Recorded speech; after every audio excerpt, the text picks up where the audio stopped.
Name is Sanjala Perumal. My pronouns are he, they, and I am an associate at Inclusion at Work.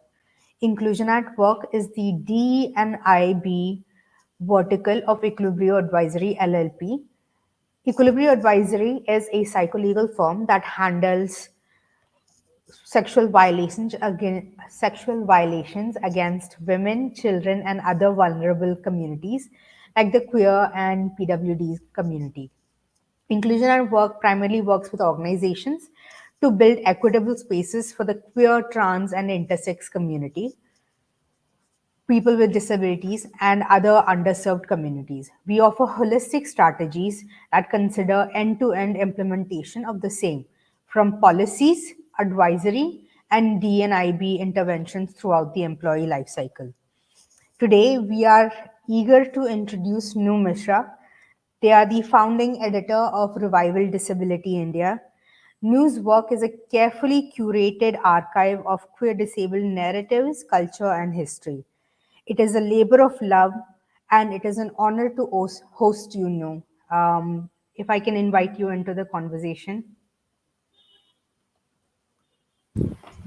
Hi, am I audible? Yes, you are. Okay. Hi everyone. I'm No. I'm just gonna be sharing a presentation. Sanjana, just tell me if you can see. Huh.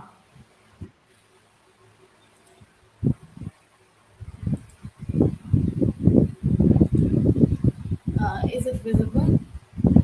Not yet. I think, yes, it is visible now. Okay. I'm just gonna mute myself. Uh, okay. Yeah. All right. So, yeah, it's visible, right? Yes, it is visible now. All right. All right. So, before we start, I just like to start with a quote.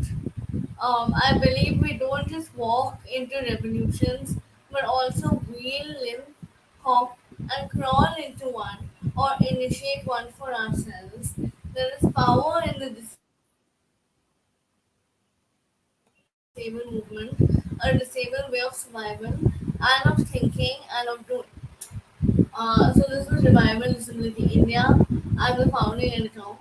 It's an affirmative community of disabled and queer folks in India. Plus, it's also a publication, a magazine, focusing on narrative of disability, queerness, intersection feminism, and desire.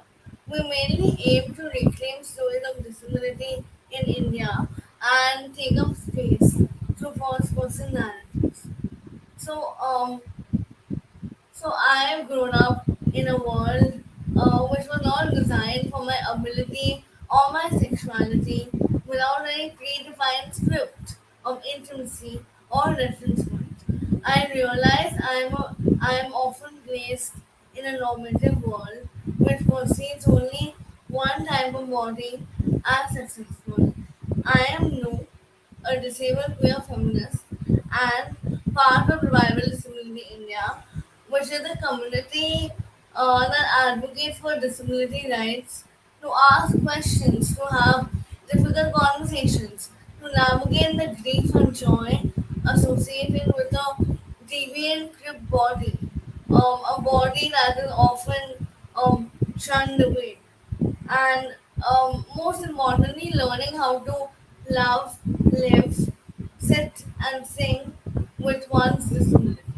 So, as you can see on screen, this is a space where we are allowed to exist on our own terms. We are very proudly part of the Generation Equality Forum, and we are a small emerging collective trying to take back our agency and build a disabled workspace which takes into account everyone's access needs.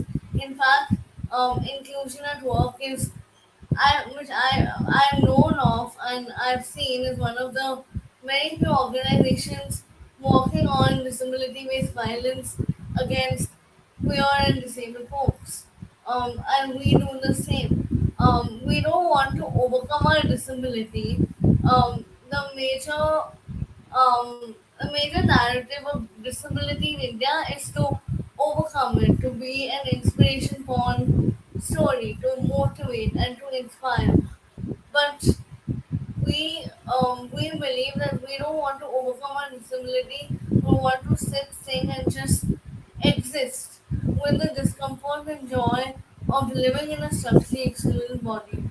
A lot of our work is also survival. When I started Revival Disability India, growing up as someone who was physically disabled and born a woman, I was often I grew up in a society which um, deemed um, able-bodiedness and heterosexuality as the norm, as all of us go through that. And as I grew up, I was often faced with this question of survival. For example, how am I gonna survive in the world with a disabled left hand, or how am I going to survive in a world where I can't walk? But here, obviously, there were societal norms placed on me where there was this need to fix my disabled body for me to achieve able-bodiedness. And there was no attention paid to the inaccessible environment itself, something which we often see in the social model of disability. Um, so this is a video, but before I play this video, for this session, I would request you to let go of all the perceived notion of disability that you've learned from movies, other people, or conversations. We call ourselves a disabled riot, and we are not only walking but wheeling, limping, hopping into the revolution. But you might ask, why must we be proud of our disability? You must have learned that disability is an inherently bad thing and that we must overcome it. And especially July is Disability Pride Month, um, a month where we celebrate our disabled bodies. So you might ask why. I'm sure this video will tell you why. Sanjana, can you hear the video?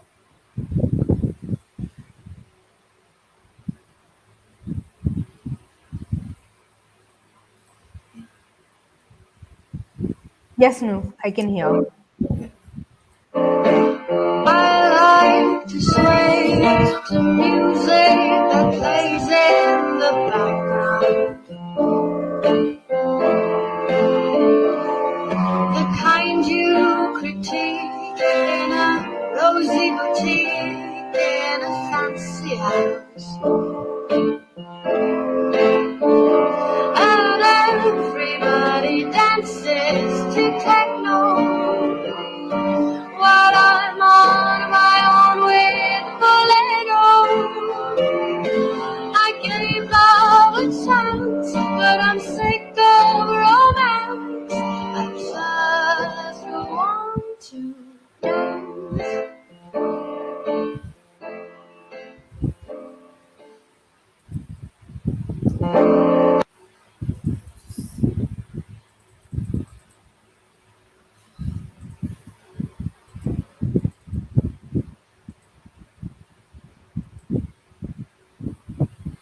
Okay.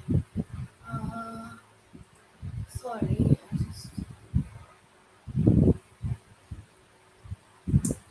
Yeah. I just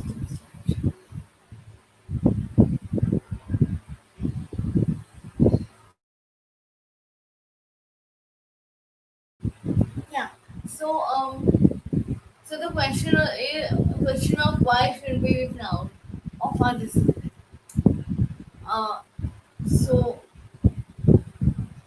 so we work a lot among the intersection of disabled queerness, as you can see, and um, For me, personally speaking, I have encountered ableism within queer communities as well as homophobia within the disabled communities. So, as disabled queer people, where do we go? As you can see from the illustration on the screen, where a disabled person is a disabled queer person is discussing about their um, disability, their disabled identity in a queer space, and they are told don't bring your disability here. It's primarily a queer space, and on the left hand side, the same queer disabled person is speaking about their queerness in the disabled space, and they are told don't bring your queerness here. The space is it is a space to discuss disability related issues. So now, as a queer disabled person, where do we belong? We primarily use tools of activism, which is um, activism through art, community, and storytelling, and we aim to make the revolution accessible. Uh, so, um, so often disabled queer bodies, we are often treated like open books, right? In an able-bodied world, we owe others evidence at every step. Evidence of a diagnosis, evidence of a disability certificate, evidence of our disease, evidence of information regarding the workings and the functioning of our disabled bodies. Our journeys that should be ideally be inspiring, as I said, and moving. A tear-jerking story for the able-bodied world and is worthy of an applause. A story of resilience, bravery, and gratitude, all perfect for the able-bodied gaze. Well, we at Revival Disability India, we denounce all of this. Um, Over the years, I've noticed how I've conformed to the able-bodied cis idea of me. How I have grown up to realize I'm queer, but how I've always been queer in an uncomfortable, able-bodied way. How I never had the reference point to be queer in my own comfortable, disabled way. Um, we recently had Pride Month in June, and you'll notice how Pride Month is filled with visibility, right? You have to be visible. You have to be, in order to be proud and queer, you have to be visible on Instagram. You have to post about it. You have to make videos about it. You have to go to pride marches. You have to attend queer events. Um, while there is nothing wrong in this, there's a lot of movement. There's a lot of uh, marching. There's a lot of an articulation of an able-bodied culture of queerness, and which we are trying to rebuild into a disabled culture of queerness. Um, I've often needed to mask my safety concerns when I'm in a room full of able-bodied queer folks, or how I have to pretend to relate to their experiences of being queer, spontaneity, and pleasure. I have to look at empty faces in the crowd while I struggle to explain my disabled queerness, something that doesn't fit into the LGBT spectrum, something too different to wrap everyone's head around. So how can we deny the politics of our disabled queer bodies? Disability is inherently political. Occupying and taking up space is political. Embodying material realities of disability and queerness is political. Disabled queerness often disrupts and resists able bodied goals of living, thinking, and doing. the Indian disability movement can no longer deny the role of politics and activism in their work. Um, but here, when we talk about disability and ability, we also look at things within a binary which we should not do, right? What about those folks that don't fit into binaries? What about those folks who don't feel represented by either labels of disability or ability? What about those folks that lie in the middle? So, coming back to why we should be disabled and proud, here are some lived experiences from the community. I'm just going to read them out very quick. I still struggle with fully embracing the term disabled for myself. It feels odd and distant. It also makes me feel like I'm taking up someone else's space. But I'm learning and relearning to define, as well as celebrate the parts of my identity that I once had to hide. So here I am, taking pride in being the Bahujan trans non-binary neuroqueer person that I am. My transness, on the other hand, was completely repressed. My mom took pride in me being a pretty girl. My long hair and my pastel friend gowns reeled in a lot of compliments from my amma. Even when I was not always comfortable with the dresses and the enforced femininity, I had to mask all that and put up a show for people. It has only been 2 years since I got the vocabulary to describe my transness through my disability.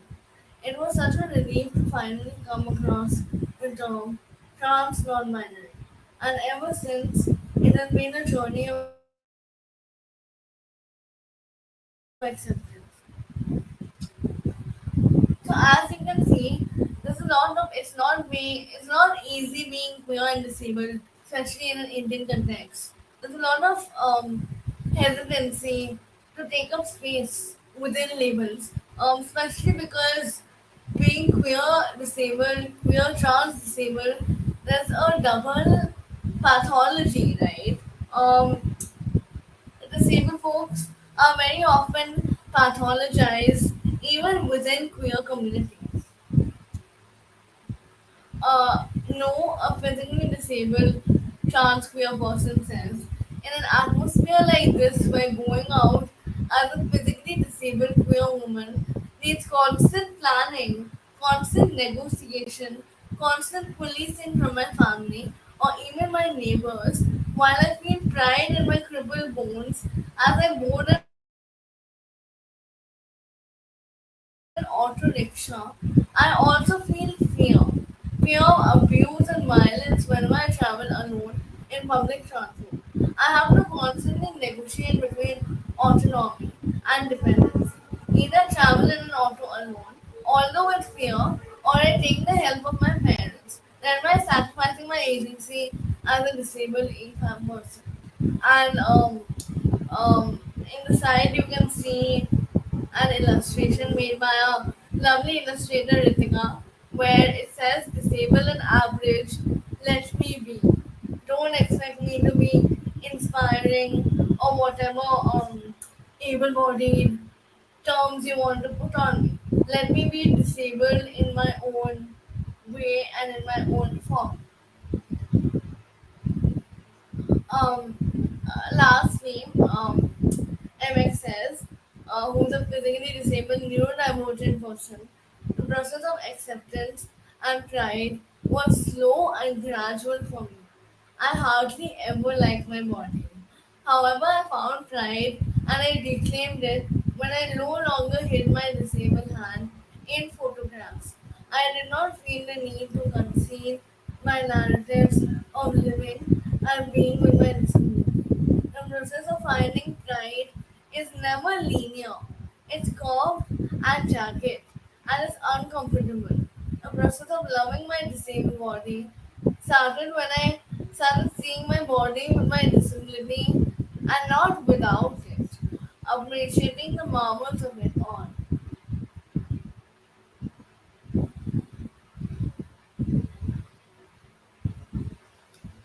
Surya Thapa, a non-binary queer neurodivergent person says, pride is an antidote to shame. In the way that I experience my neurodivergence, I think it is neutral in itself. There are gifts that come with it, because of which I have been lauded and admired. And there are disabilities that come with it, because of which I have been bullied and abused. I have always been proud of the former and shame for the latter. Learning that they both come from the same source has truly helped me make peace with all of it. In a capitalist world, people try to edit out the disabilities and exploit the gifts. In a better world, we would just be accepted mutually for both. Like how in an equal world, we wouldn't need time markers. So often, you see, in a capitalist world, disabled bodies are often deemed, they are just seen as empty vessels of abuse. Um, they are not seen as productive or capable because disability is inherently and historically been seen as weak. Um, in the same way, in my journey as when I started seeking out therapists, in the way that MX Max said, how um, how the process of loving their disabled body started when they saw their body with their disability and not without it. In the same way, when me as a physically disabled person, when I sought out therapists in the beginning, um, I always got therapists who wouldn't include my identities within the therapy. They would counsel me like I exist in the world without any political identities. Like I exist in the world as an apolitical being. But when I first started seeing my first disability queer formative therapist, it was like an entirely new an entirely new setting, right? I didn't even know therapy of this kind was possible. When I was told that my disability is very much a part of me, it very much affects who I am. And when people say that your disability is not your entire personality, well, I do agree with this. But also, how do you separate your disability from yourself when you're a disabled person? When it actively affects your functioning, when it actively affects every movement, every negotiation of every negotiation of safety and violence that you have with the environment.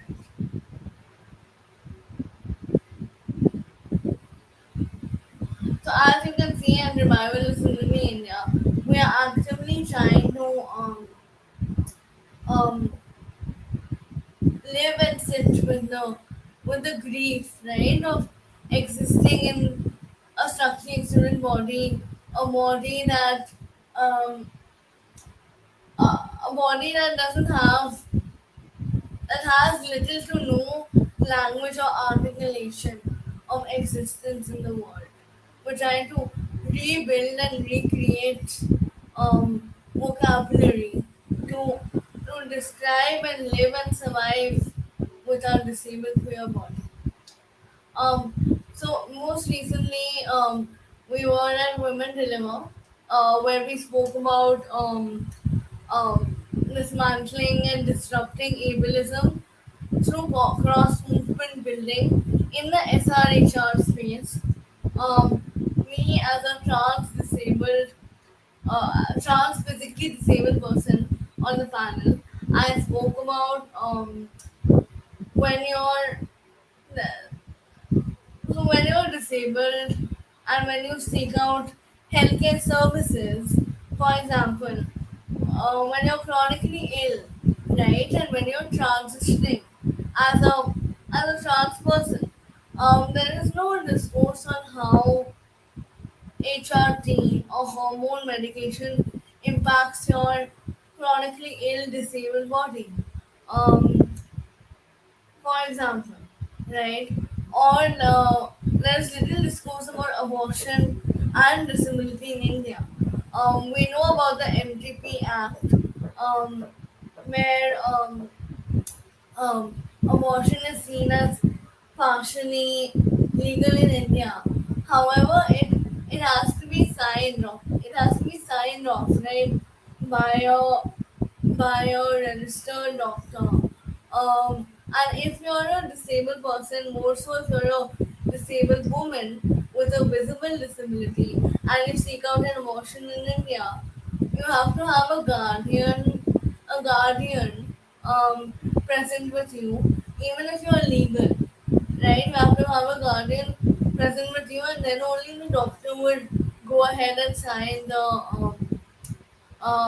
document, which shows the sheer um, infantilization that we often go through, right? Um, so women, trans, and non-binary folks with disabilities, we face abuse that is not widely spoken about in the mainstream cis Me Too discourse. The perpetrator of abuse is most often someone who we are dependent on for help. The abuse, for example, the abuse might look like withholding of basic needs when the disabled person is denied access to food, water, or hygiene. Right? It might look like um, confiscation of mobility aids or changing the direction of the wheelchair. 1 minute.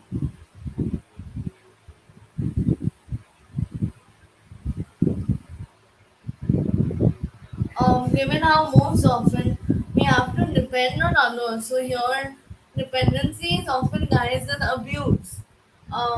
We have to depend on others to push our wheelchairs and take us to different places.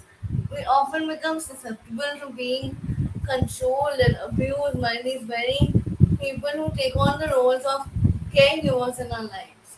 So we also have to acknowledge caregiver abuse in India and in the disability movement.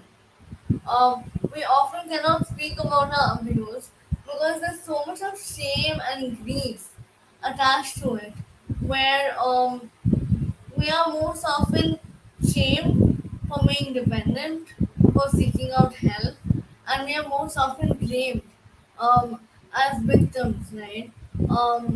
Where even when we go to the police station, for example, our our verdict or our report is not seen as credible. Um, if if a woman with a speech disability, or if a deaf woman, or if a blind woman was to report her abuse in the police station, she would be deemed um, not capable, right? Her abuse would be seen as not credible. She wouldn't be believed. Um, uh, Me as a survivor of disability-based violence, um, can I stand in a court of law? I have a speech disability, right? I'm physically disabled. Can I stand in the court of law, describe my cloning, rape, my disabled abuse, and not be gaslighted and guilted a million times? Is there any code or formula to describe disability-based violence within Indian law? Right? We recently I carried out a campaign. I initiated a campaign called Disabled Women Riot, which holds space for survivors of abuse, disabled and queer survivors of abuse. Um, and I consulted with therapists, lawyers, social workers about disability based violence, right? And how it's described in policy, law, in in therapeutic practices. And when I consulted the lawyer, they said that there's a very vague mention of legal aid, right? Legal aid for disabled folks who undergo violence in the document, but it's very vague, right? The biggest problem in India is that, and universally in fact, is that disability is seen as a blanket term, devoid of any um, political or lived realities, devoid of any identities, right? But in fact, disability has to be seen in terms of caste, class, gender, sexuality, queerness, and degree of ability also, right? We all have different access needs. My access needs, or my definition of a safe space, of a brave space, um, of de-risking the movement might be different from someone who is neurodivergent, or who is blind. Their access needs might be different from me. My access needs might entail a ramp. Their access needs might entail image descriptions, or um, or brain, right? So, in a sense, how do you build solidarity across movements? Uh, so again, this is uh, uh, uh, this was 3 ways to help women and girls in all their diversity and achieve their dreams. This was published by UN Women Asia and Pacific. I had written the article. And, so fight for our rights, citizenship, and agency in whatever way is the most accessible to you.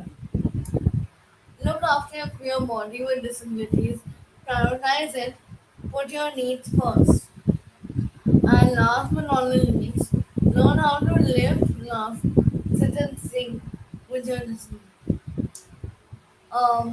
But this is some mission and vision.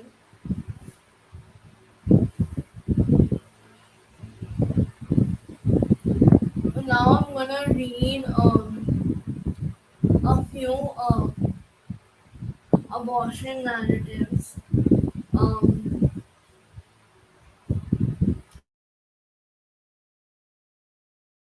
this was a campaign which we had called, in collaboration with Kriya, which was called Your Protection Doesn't Protect Me.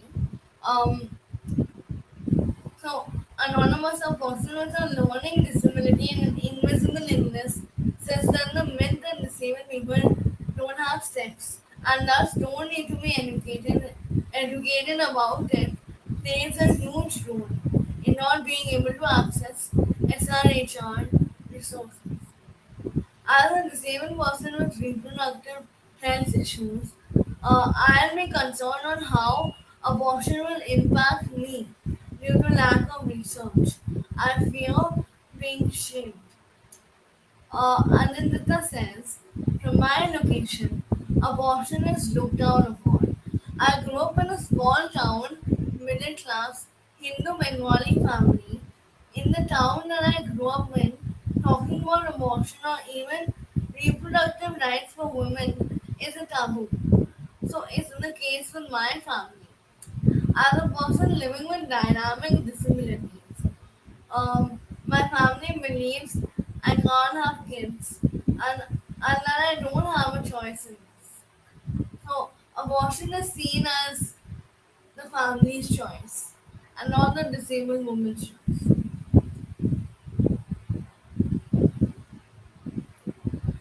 How do I communicate my consent when I have a speech disability and intimate situations make me so overwhelmed and I cannot communicate my consent? Not because I don't say no, I don't mean yes either. Not engaging in sexual intimacy isn't a solution. Why shouldn't I engage in sexual intimacy? Why shouldn't a disabled woman have all the sex, joy, and love that their body deserves? So as you can see, we spread a lot of awareness mainly through storytelling. Um, we write about disability in caste, negotiating consent as a trans, non-visibly disabled person, and my this is my favorite one. So this is about quiet resistance, um, about disabilities and invisibility in semi-urban India, where there is even less awareness than say urban India about about the language and vocabulary of disability.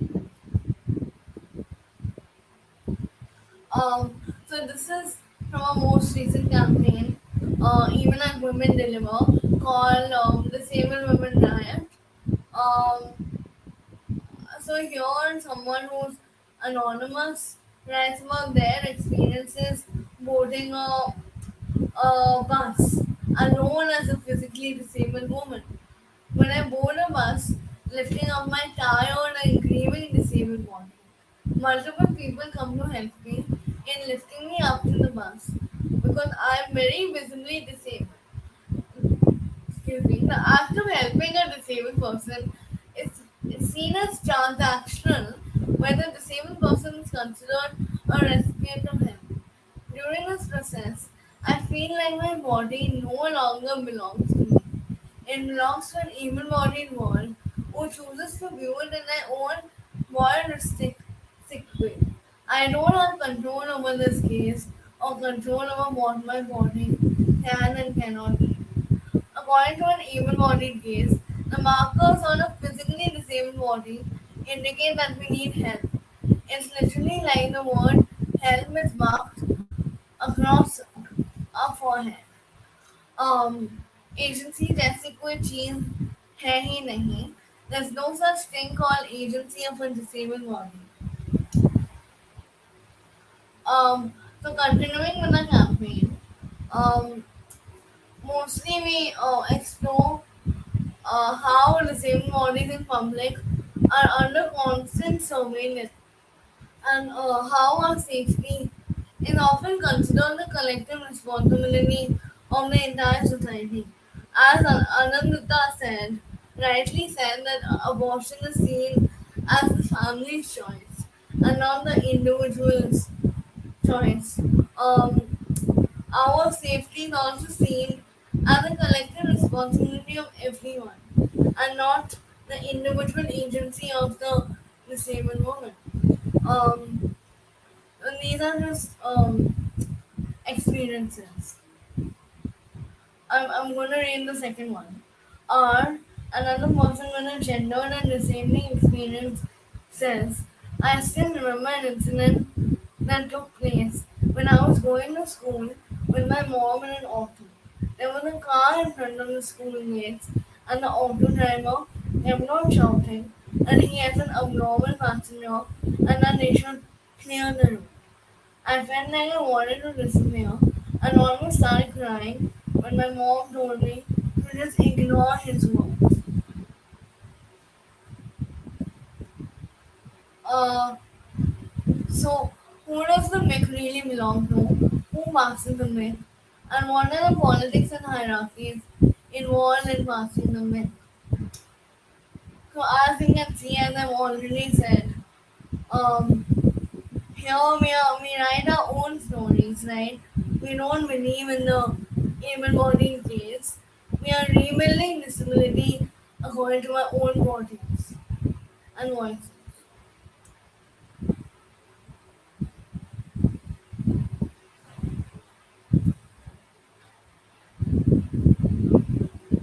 We unhide the disability because our entire lives, the non-disabled world, has kept our disability hidden and allowed us to express it only on their terms, in a palatable way. Our collective is a crip revolution, a form of disabled dissent.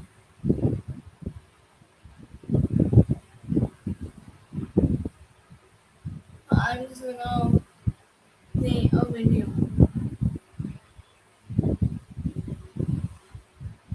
As you can see, we've had several workshops.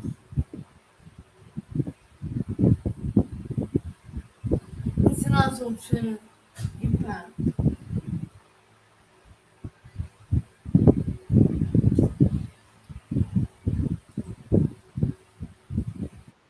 who have not experienced a disability. Like, the dominant training or conditioning is to sympathize, right?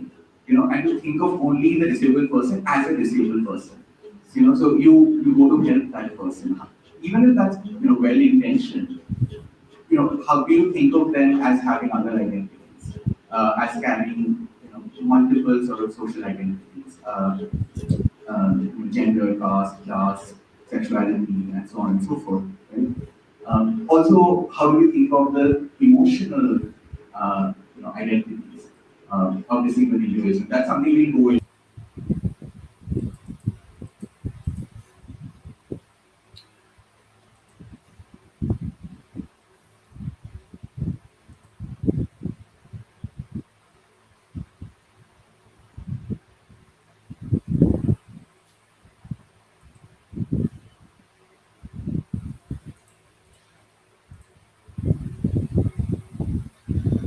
Yeah. So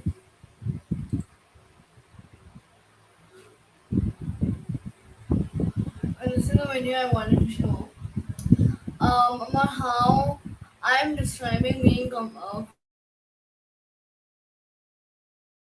queer in an uncomfortable way. As a disabled queer person growing up in India, I have never had any reference point, any how to on disability and queerness. I perform able bodied queerness every day. The queerness that has been taught to me by able bodied icons on screen. They have taught me how to strut in an able-bodied queer way. Except that I cannot strut because I'm physically disabled and I have the shoes that Forrest Gump wears in the movie. Um, they have taught me how to wear clothes that fulfill a queer aesthetic. Except most of those clothes are inaccessible for my disabled queer body. Um, they have taught me to dance on dance floor in pride parties, except that I'm physically disabled and I move in a disabled way, right? So I have learned how to be ashamed of my disabled queerness and to be queer in an able-bodied way, to be queer in their way, um, to be queer in an uncomfortable way that isn't comfortable for my own disabled queer body. So this Disability Pride Month, I am trying to be disabled and queer according to my comfort. Yeah. So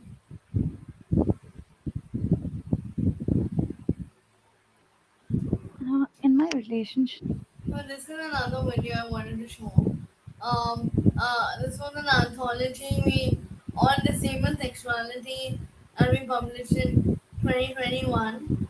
We do most of our work online, majorly online, and here we are in the year 2023. We are trying to hold more offline spaces, but also we are a collective um, formed by and for chronically ill and fatigued folks.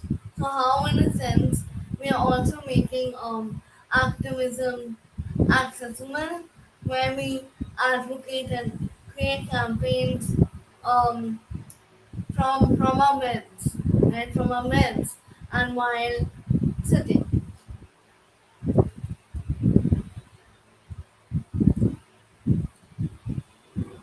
in my relationships, a lot of my partners assumed that they had to take care of me and they had to protect me, and so they would walk on eggshells around me, which only made me more anxious. It did not really help me at all.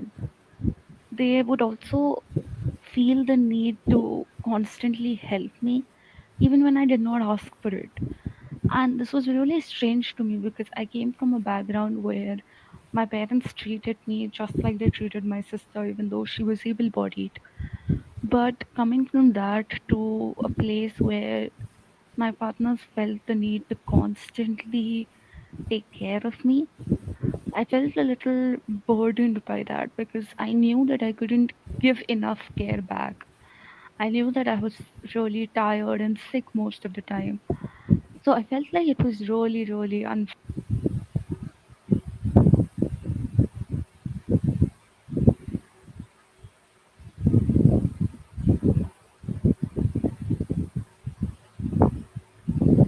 So, as I was growing up, I realized that queer icons on screen have taught me how to be queer in their way, an able bodied way. They taught me how to strut, except that I can't strut with my forest gum shoes. They taught me how to dress up, except that many clothes are inaccessible for my physically disabled queer body.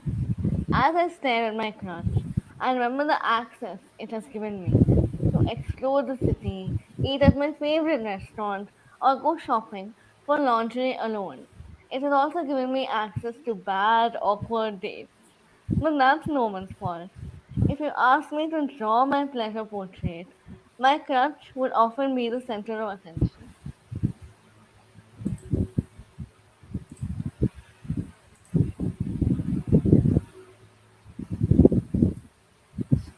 And this is these are the various areas that we explore. Who is allowed to be political within a classroom? Whose voice is heard and unheard at an institutional level? So this is a campaign called Disabling Academia, where we talk a lot about how disability as a discourse is often divorced from, for example, like Aishwarya will talk about in this video, um, divorced from sociology, right? Ableism in academia is not only about not getting accommodations or being discriminated against as a student. It is also about what goes into the curriculum itself, as in, for example, when I was studying sociology, I realized that most sociology courses talk about caste, class, and gender in their course content, but none of them really talk about disability as an area of discrimination at all. It is also about what goes into the subject itself as readings, into the textbooks, and all of that. Who decides what goes into it, and who gets to do the research, as in the research on the research that actually becomes a paper, and who gets to create that body of knowledge? Is it disabled people themselves, or is it non-disabled people? Is that open and accessible to disabled people? What are the kind of discriminations that people with disabilities face in being knowledge creators and not just knowledge consumers?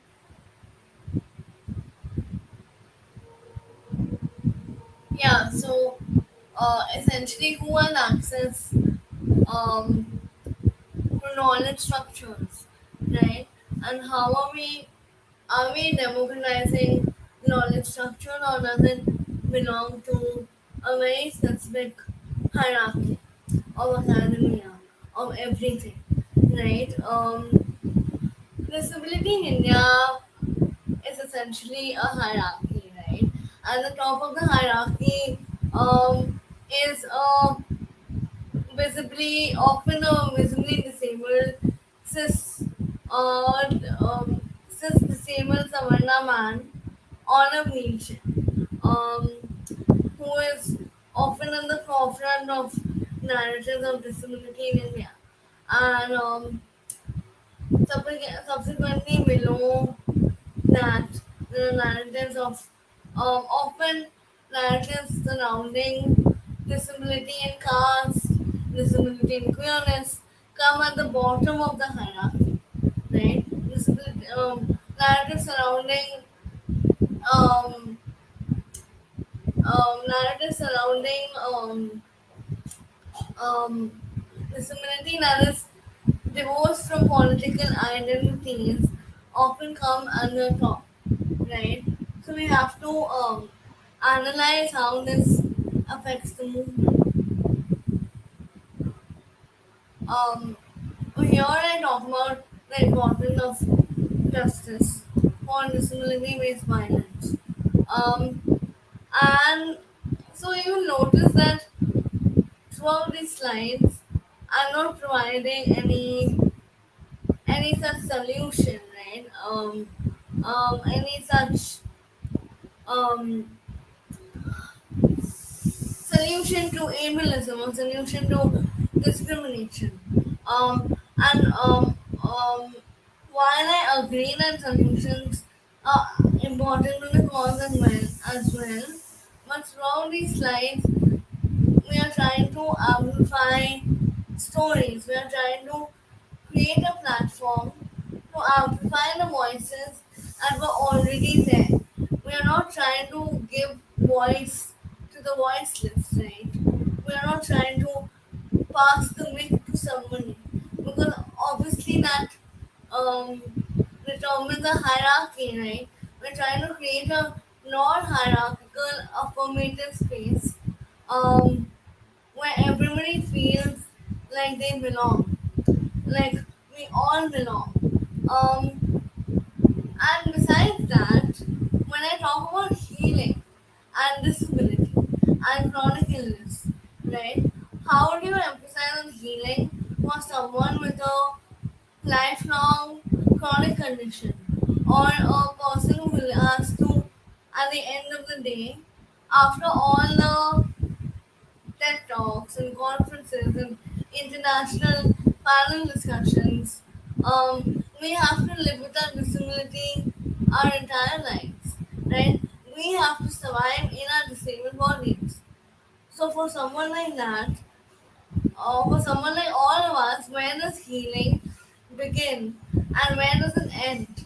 How do we position disability affirming practices which take into account the lived experiences of individuals and the specific socioeconomic context?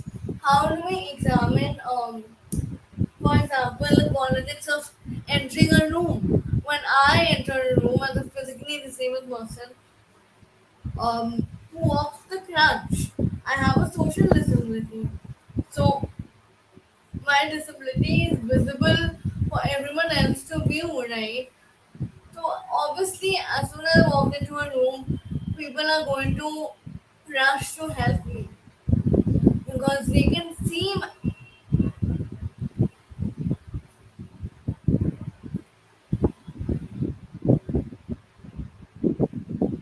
yeah, sorry. Because they can see my disability, right? And I would be designated the identity of being disabled enough because you can see my disability. But on the other hand, my transness would be completely buried in the way that I would be desexualized and deemed not queer enough. So here I'm deemed disabled enough but not queer enough. Right? So these are the politics of identities entering a room or taking up space within several conversations. Um, in a similar manner, for example, if a person with a non-visible illness with neurodivergence enters the room, they won't be deemed disabled enough. They will be told that you're not disabled enough. What are you doing here? If they are visibly trans, they will be deemed trans enough. But again, they have to look a certain way, move a certain way, um, talk in a certain way in order to provide evidence of their identity, right?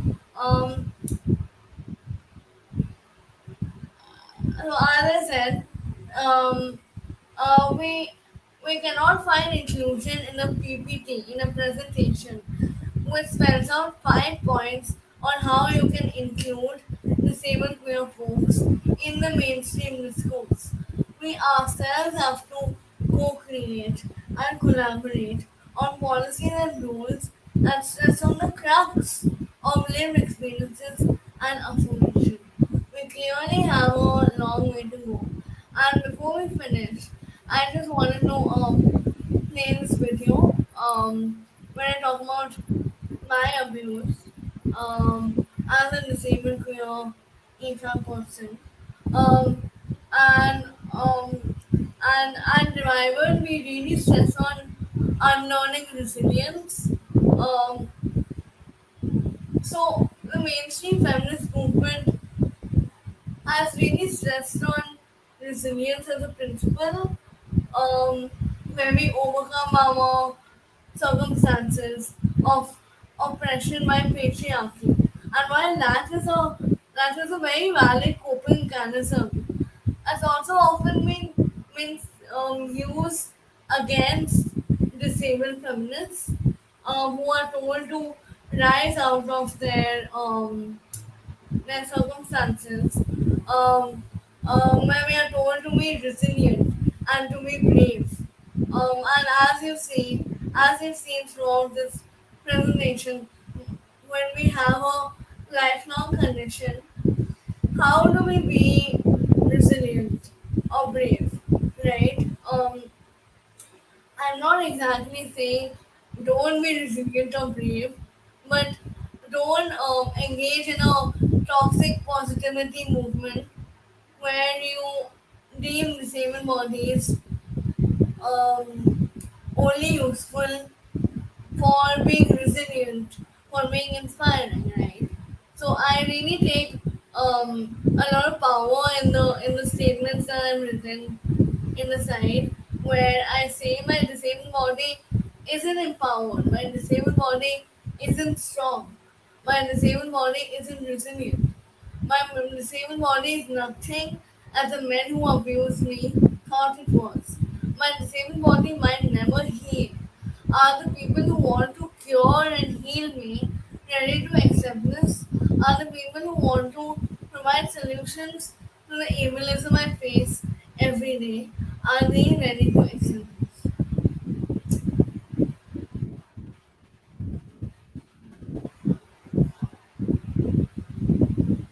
So I think there are more slides, but I think we are out of time. I can also send across these slides. We work on many others such as ableism and work, as you can see here. Ableism in the workspace, disabled rest. Um, I was not built for survival. I was built to return to bed. This is my Mhm. favorite. Um, yeah. So I'll just stop sharing, and I'll definitely send across this resource for anyone who wants it. Thank you so much, Nu. That was such a powerful session. I think there were so many points that just hit me like a ton of bricks, and it was truly like it was truly wonderful to see you and this passion project of yours kind of like come to life for us. I think I am all out of time for questions, but the only question I would like to ask is what is bringing you joy these days? What is bringing me joy? I think so as I said, like a lot of my life has been about survival, right? And as I grew up, like what I'm going through now, I'll just say that I've learned to find purpose in my life. I found purpose in my life through community, right? That's what brought me joy. And I found purpose in my life through my work. But nobody taught me how to rest, right? Or Right. what to do when you're so burnt out that you can't function, right? And you will know, like today I was telling you how I've been unwell as well, right? So nowadays what is bringing me joy is just,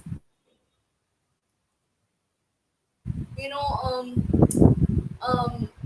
realizing that I can allow my disabled body to rest and just to be, and to find also, no, also find comfort in simple things, right? Not to, not the fact that I don't have to walk always to find my worth in life, right? And I'm allowed to rest and relax and find joy in whatever way I want.